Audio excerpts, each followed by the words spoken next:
খাবারে আছে ভাত আর মাছ ভাজা, গরম ভাত দিয়ে লঙ্কা ভাজা দিয়ে, আর টমেটো চাটনি ধনেপাতা দিয়ে। এটা ঝাল চাটনি, মিষ্টি চাটনি না, এটা তোমার ভালো লাগে না, এটা আমার ভালো লাগে। এই জন্য আর মিষ্টি তো আমরা খাই না, ওই কারণে মিষ্টি অ্যাভয়েড করা। তাতেও আমি অল্প একটু ছোট চামচে 2 চামচ চিনি দিয়েছি, একদম টক ভালো লাগবে না তার জন্য। আর এটা হচ্ছে ফুলকপি, এটাও ধনেপাতা দিয়ে একদম শুকনো শুকনো ভাবে তরকারি। এটা মাছ ভাজা মেয়ের জন্য।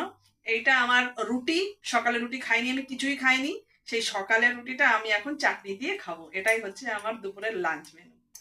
আর বিস্কুট কেন রেখেছো? বিস্কুটটা আমি রাখিনি, ওটা তুমি খাচ্ছিলে, তুমি রেখে দিয়েছো, তাই আমি তোমার প্লেটে তোমার তুলে ভাতগুলো দিয়েছি। তো বেশ সুন্দর সাদা সাদা। কি চালের ভাত এ? এটা আতপ চালের ভাত, আমি আতপ চালের ভাতই খাই। আহ, আর সেদ্ধ চালের ভাত খাই না, আমার ভালো আর লাগে না। মাছ ভাজা কেন করেছো, তরকারি কেন করনি?